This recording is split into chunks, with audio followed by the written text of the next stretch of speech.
अस्सलाम वालेकुम जी। बेटा उम्मीद करता हूँ कि आप सब खैरियत से होंगे। Welcome to our e learning system. ठीक है, class second year. As we had completed our previous lesson in the last lecture, and I have uploaded all the notes regarding that lesson, MCQs, and all things related to that. Now, if you have got any query, any question, you may ask in the comments. ठीक है, and beta again one thing more. As I have I have given the description about your first assignment of parts of speech. What you have to do, you have just to write a definition plus some multiple examples. ठीक है, different examples from different point of view, so that it may clear the idea. Okay, you may have got that point. As our next lesson is Jinnah's vision of Pakistan. We all know since our childhood what was the Jinnah's vision of Pakistan, yani Qaid-e-Azam ka tasawwur-e-Pakistan. We know about Qaid-e-Azam Muhammad al-Jinnah. He is known as the founding father of Pakistan.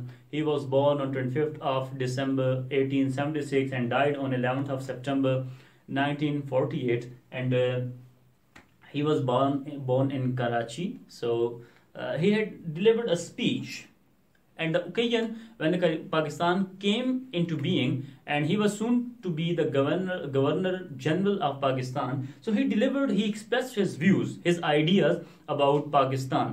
So this was that speech. Okay, this was the speech in which he addressed, he delivered, he expressed his views about our coming country Pakistan, which was newly born, which was newly came into being. So beta Qaid-e-Azam का तस्वर पाकिस्तान, यानी कायद-ए-आज़म ने पाकिस्तान के तस्वर यानी सोच क्या थी पाकिस्तान के लिए, दिमाग में आइडिया क्या था, ठीक है, उसके बारे में आज ये हमारा लेसन है. You may have a lot of ideas in your mind regarding this. You might know a lot about Qaid-e-Azam, and you have heard about this. You may have learned it in your history book, in your different books. But बेटा आज जो इस lesson में हम पढ़ेंगे, then we will have to relate. ठीक है, then we will have to relate whether all the information that we have got in our minds is the same that we have learned, or there is something different. ठीक है, what he is going to tell us now. Okay, so बेटा जिन्नाह's vision of Pakistan. थोड़ा सा pre reading पे जाएंगे. Pre reading में देखते हैं हमें क्या बताता है अपना ऑथर. पेज नंबर 2 पे अगर आप आ जाएं तो ये सेकंड में लिखा हुआ है जिन्नाह's विजन ऑफ पाकिस्तान. अब बेटा जिन्नाह's विजन ऑफ पाकिस्तान में हमें कहता है, जैसे कि पहली भी हमारी स्पीच थी, इस वजह से ऑथर अगेन हमें कहता है, again you have read a lot about the father of nation Quaid-e-Azam. कहता है यकीनन आपने बहुत कुछ जानते होंगे बानी कौम के बारे में, यानी कायद-ए-आज़म के बारे में. From your knowledge of history try to recall what are Quaid stood for.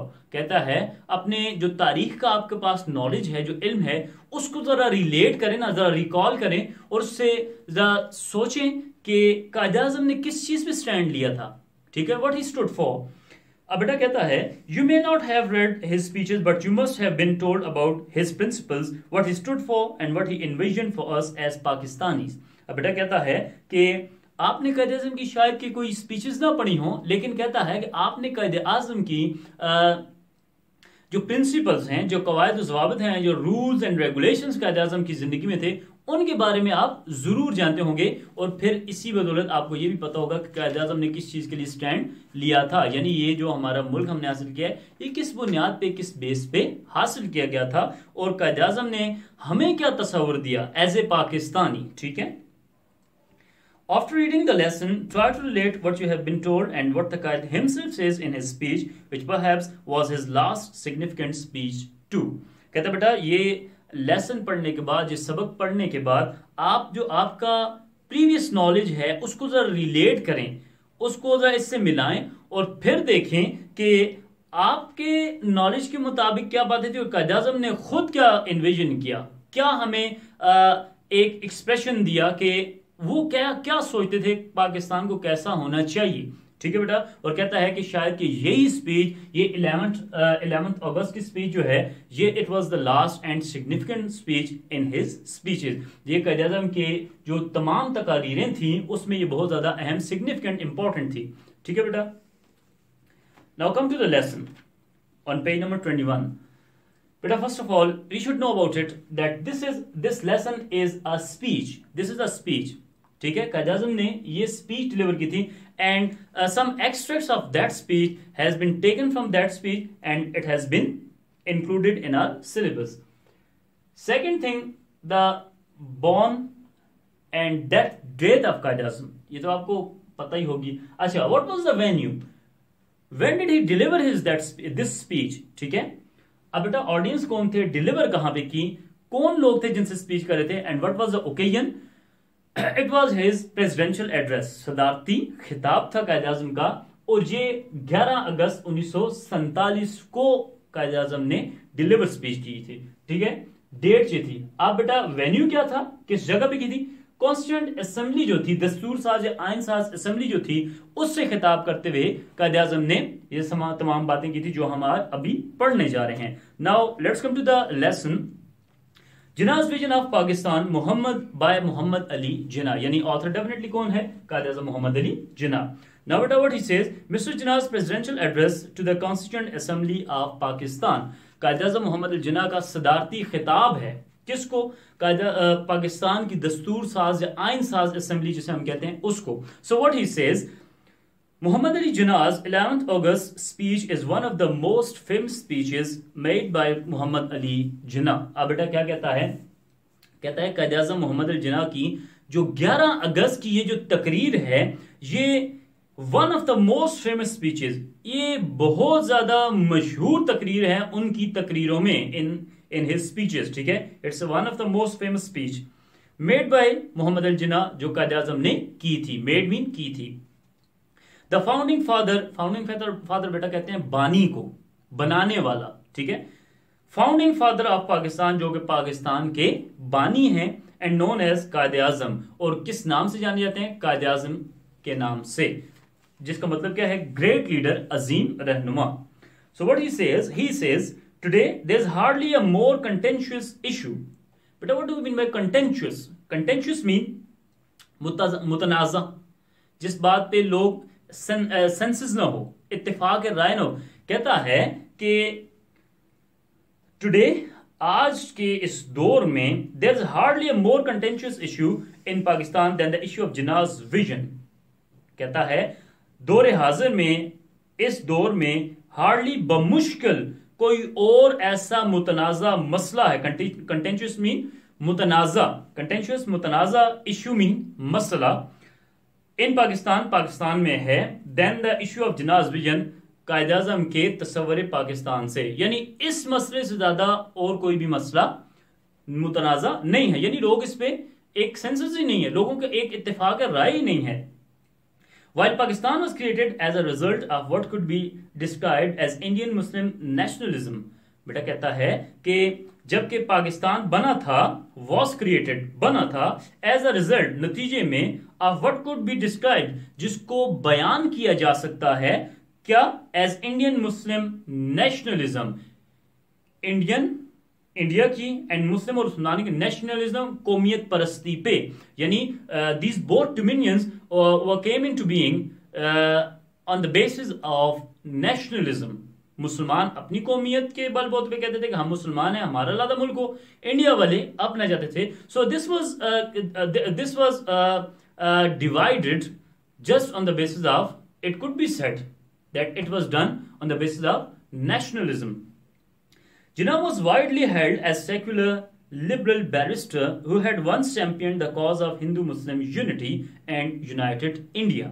But what he says, writer हमें क्या बताता है? कहता है Jinnah was widely held, जिन्ना को बहुत ज्यादा ठहराया जाता था. क्या जी? एज अ सेक्युलर, एक गैर मजहबी, लिबरल, आजादाना, ठीक है, मजहब से हट के, एंड लिबरल, आजाद ख्याल, ठीक है, बैरिस्टर, वकील, हु हैड वंस, जो कभी, वंस मीन जो एक वक्त, यानी कभी माजी में, चैंपियन, हामी थे, तर्जुमान थे, एडवोकेट करते थे, यानी इस चीज को आगे बढ़ाते थे. किस चीज को? चैंपियन किसके थे, हामी किसके थे? The cause of Hindu Muslim unity, Hindu और मुसलमानों के इत्तेहाद के, यूनिटी कहते हैं बेटा इत्तेहाद को, एंड यूनाइटेड इंडिया, और मुत्तहिदा इंडिया के, यानी राइटर में क्या बताता है, कहता है कि जिन्ना को लोग क्या समझते थे कि ये एक मजहब से आजाद ख्याल वकील है, जो एक वक्त था कि हिंदू और मुसलमानों के इकट्ठा यकजा होने का हामी था, कि इनको मिलना चाहिए और एक यूनाइटेड इंडिया, मुत्तहिदा इंडिया बनना चाहिए, यानी ये सारी कौमें आपस में, ये दोनों कौमें मिल के रहें। अब बेटा क्या कहता है, when the partition of India finally occurred, कहता है जब इंडिया की तकसीम बंटवारा, पार्टीशन को क्या कहते हैं, तकसीम बंटवारा, फाइनली आखिरकार अकर्ड रोनमा हो गई, Jinnah soon to be governor general of the dominion of Pakistan, और जिन्ना ने जल्द ही बनना था क्या, governor general of the dominion of Pakistan. Dominion कहते हैं रियासत को, इलाके को, और कायद आज़म ने जल्द ही पाकिस्तान की जो इलाका था, पाकिस्तान का जो एरिया था, डोमिनियन था, उसका गवर्नर जनरल बनना था। गेव एक्सप्रेशन, अब बेटा वेन्यू आ गया, गेव एक्सप्रेशन, उन्होंने इजहार किया था, टू हिज विजन, अपने नजरिए का, ऑफ पाकिस्तान के, इन एन एड्रेस, एक खिताब में, टू द कॉन्स्टिट्यूएंट असेंबली, दस्तूर साज असेंबली को जो उन्होंने खिताब किया था, उसमें इजहार किया था अपने तस्वुर पाकिस्तान का, ऑन अगस्त 11 1947, 11 अगस्त 1947 को। यानी ये सारी चीजें कायद आज़म ने कब अपने ख्यालात का इजहार किया, 11 अगस्त 1947 को, किसके सामने, कॉन्स्टिट्यूएंट यानी दस्तूर साज असेंबली को खिताब करते हुए अपने प्रेसिडेंशियल एड्रेस में उन्होंने अपने ख्यालात का इजहार किया। अब क्या कहता है, he spoke of an inclusive, बेटा कहता है कायद आज़म बोले थे उनके अकॉर्डिंगली, उन्होंने किसकी बात की, एक इंक्लूसिव, एक जाम, एक मुश्तरका एंड इम्पार्शियल गवर्नमेंट, गैर जानिबदार, जो किसी एक कौम को, नेशन को, इंस्टीट्यूशन को, डिपार्टमेंट को कोई भी फेवर ना करे। इम्पार्शियल कहते हैं गैर जानिबदार, ठीक है, न्यूट्रल ग्राउंड्स पे जो हो। कायद आज़म ने कहा था एक इंक्लूसिव, जामे, एक इम्पार्शियल गैर जानिबदार, रिलीजियस फ्रीडम, ऐसी हुकूमत जिसमें मजहबी आजादी हो, रूल ऑफ लॉ, ऐसा मुल्क जहां पे कानून की हुक्मरानी हो, एंड इक्वलिटी फॉर ऑल, और तमाम के लिए बराबरी हो, तमाम उसमें बराबर हो। कायद आज़म ने ऐसे पाकिस्तान का तस्वर दिया था। बेटा these are the 5 things you have to keep in your mind, these are the crux. क्या कहा था, एक क्या हो, कैसी गवर्नमेंट होनी चाहिए, इंक्लूसिव, इसके साथ साथ बेटा कैसी, इम्पार्शियल, देन इसमें ऐसा मुल्क होना चाहिए जिसमें क्या होना चाहिए, रूल ऑफ लॉ, देन बेटा क्या कहा था, क्या होना चाहिए इसमें, रिलीजियस फ्रीडम, मजहबी आजादी होनी चाहिए, और 5th क्या था, इक्वालिटी फॉर ऑल,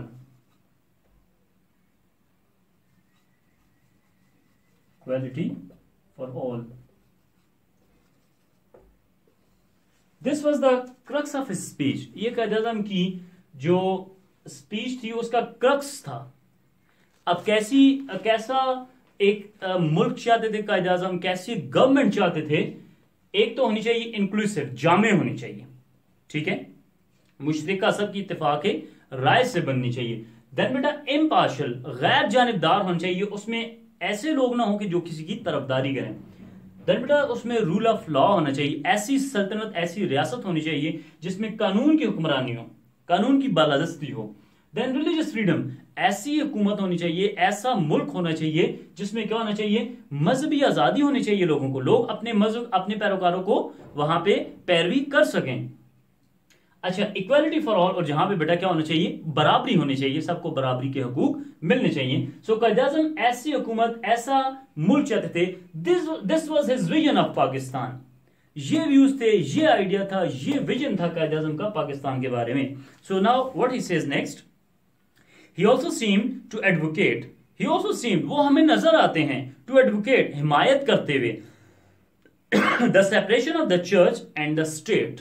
बेटा बहुत अहम बात है, कायद आज़म किस चीज की हमें वकालत करते हुए, किस चीज की हिमायत करते हुए नजर आते हैं, चर्च और स्टेट को सेपरेट करना चाहिए, यानी कि स्टेट जो है, रियासत जो है, हुकूमत जो है, उससे किसी किस्म का कोई ताल्लुक नहीं है कि कौन किस मजहब का है, किसका पैरोकार है, यानी चर्च आपके मजहबी अकायद अकीदे वो एक तरफ हैं और आपकी हुकूमत एक तरफ है, यानी हुकूमत के लिए आप बराबर हैं, चाहे आप जिस भी सेक्ट से जिस भी रिलीजन के फॉलोअर हैं, you are now as a citizen of Pakistan and you have got the equal rights as equality for all, religious freedom. ठीक है बेटा, we have completed our first paragraph. अब इसमें बेटा इसको थोड़ा समराइज करते हैं। सबसे पहले हमें क्या बताता है ऑथर कि ये स्पीच डिलीवर कब की थी? 11 अगस्त 1947। अच्छा, ये फेमस स्पीच है। उसके बाद कायद आज़म कौन थे? फाउंडिंग फादर थे, ठीक है, इस नेशन के। और कहता है कि कायद आज़म की जो क्या चीज सबसे ज्यादा कंटेंशियस है, क्या चीज मुतनाज़ा है बेटा, वो सबसे ज्यादा क्या है? कायद आज़म का विजन ऑफ पाकिस्तान, कायद आज़म का तस्वर है Pakistan. People don't gather on one senses, on one decision, ठीक है, हर एक अपनी एक राय देता है। सो बेटा क्या कहता है कि और इंडिया जो है, सब कॉन्टिनेंट जो है, बरसगीर जो था, वो किस बेस पे डिवाइड हुआ बेटा? उसको किस बेस पे डिवाइड किया दिया? नेशनलिज्म की बेस पे, ठीक है, नेशनलिज्म, माइंड इट।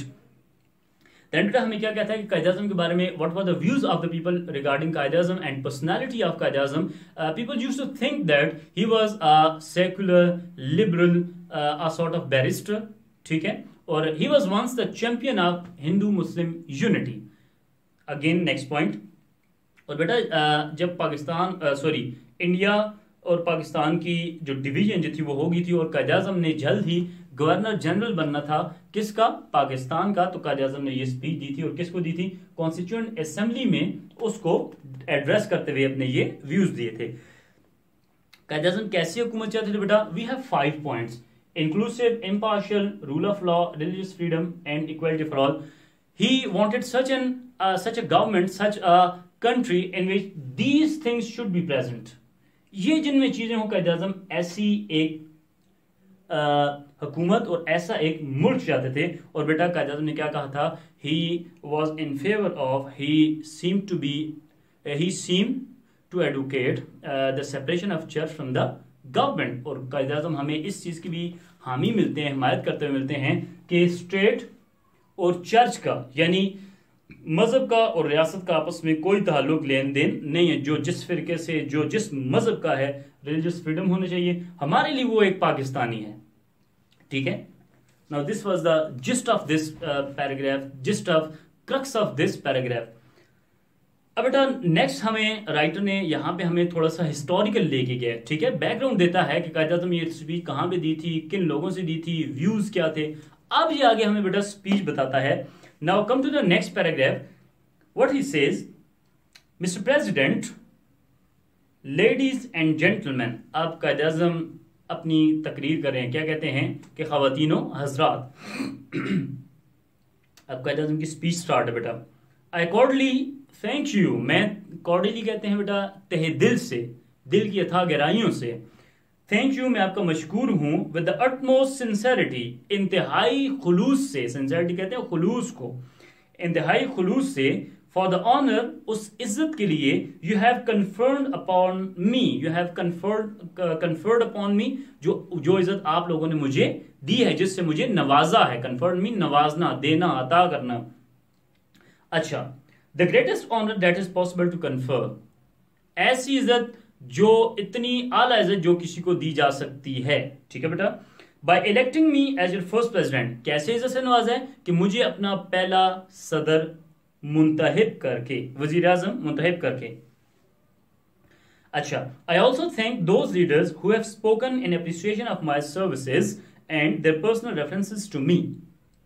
फिर कायद आज़म ने पहले शुक्रिया अदा किया और उन लोगों से कहा कि आपने मुझे जो इज्जत दी है। अब क्या कह रहे हैं कि आई ऑल्सो थैंक दोज लीडर्स, फिर कायद आज़म ने उन तमाम रहनुमाओं का भी शुक्रिया अदा किया, who have spoken in appreciation of my services, जिन्होंने मेरी सर्विसेज, मेरी खिदमात को सराहा है, हौसला अफजाई की है, ठीक है, उनकी तारीफ की है। सर्विसेज कहते हैं बेटा खिदमात को। And their personal references to me, और उनके जो मेरे जाती उनसे ताल्लुकात हैं, उसके लिए भी मैं उनसे, या जाती तौर पे जिन्होंने मुझसे बात की है, उसके लिए भी कायद आज़म ने कहा कि मैं आप लोगों का मशकूर हूं। ये थैंकिंग नोट है बेटा। I sincerely hope that with your support and your cooperation we shall make this constituent assembly as an example to the world. अब बेटा क्या कहता है कायद आज़म ने? फिर क्या कहा? आई सिंसियरली, मैं बड़े मुखलिसाना तौर पे होप उम्मीद करता हूं दैट विद योर सपोर्ट, कि आपकी मदद से एंड योर कोऑपरेशन और आपके तहावुन से we shall make this constituent assembly as an example to the world, कि हम आपकी मदद और आपके तहावुन से इस कानून साज, इस दस्तूर साज असेंबली को दुनिया के लिए एक मिसाली कानून साज, दस्तूर साज असेंबली